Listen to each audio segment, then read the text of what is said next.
Politics in sports. Obviously, you've been outspoken, but outspoken on a way different side than we've seen from most sports stars. Now, I'm not under any impression that these professional athletes who've busted their rear ends their whole life are mostly liberals. I would assume it's very much the other direction, although you can correct me on that. But the only ones who feel comfortable speaking out about it, especially while they're playing, are the guys who have to be the newest social justice warrior guy. My question to you is, when did that happen? Because, I mean, I grew up in the Jordan era. I mean, the NFL, Barry Sanders era. You had these guys who were stars, but I don't, to this day, I don't have any idea what their politics are. It's different now. When and why? It felt like, to me, everybody's blaming Donald Trump for this, the politics and sports thing. I argue to say that it was during the Obama era. I don't remember before Obama anybody complaining about especially athletes. Most athletes, honestly, I know I didn't when I played. I didn't have a social media presence. I didn't care who was president. I honestly didn't vote until I got out of Major League Baseball. I did not care because all I could control was my effort, and I had enough to worry about on my plate than to worry about politics. Major League Baseball was hard enough.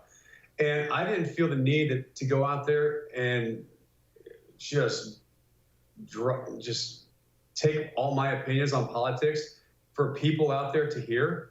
They want to see me play baseball. They don't want to hear me talking about politics. And I feel like, honestly, to touch on your question about how many guys in sports are conservative and liberal, I can only speak for Major League Baseball. But from the guys I played with from 2000 to 2012 when I retired, I would say, I've always said this, about 80% at least are conservative. That's not surprising in the least.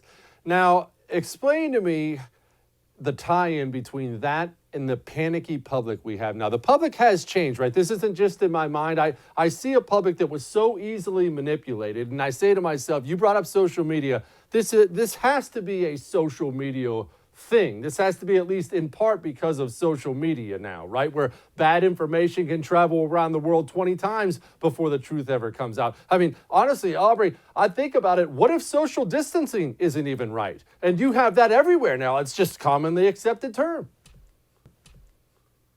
I feel like this whole thing is way deeper than just the coronavirus. I honestly tell people all the time, if Donald Trump wasn't president right now and we had the status quo where Hillary was our president right now, none of this is happening. This is a darker agenda. This has everything to do with getting Donald Trump out of office. And you watch, Jesse. I can guarantee you this. We're kind of slowly opening back up. You watch what happens.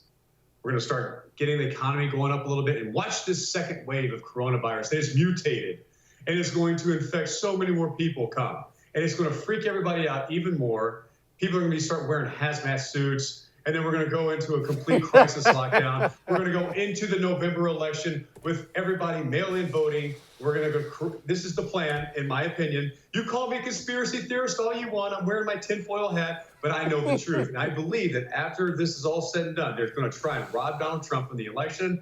And after it's all over, after Biden won't be the nominee. He's not the nominee. There's no way. They're not that stupid.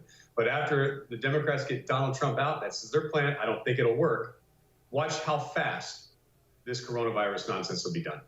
Well, you think Biden's not going to be the nominee, so you're ready for President Newsom then, I'm guessing? Oh, my gosh. I mean, you know what? Yeah, I'm a biblical type of guy. I believe in God. And, I read scripture.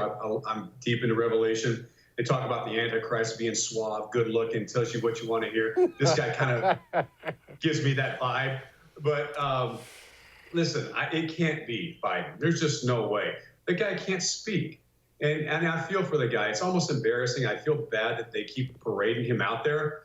But in my opinion, they're going to probably try and force somebody in that, I mean, you know how desperate Hillary was to be president. Hold on. Thor! Shush.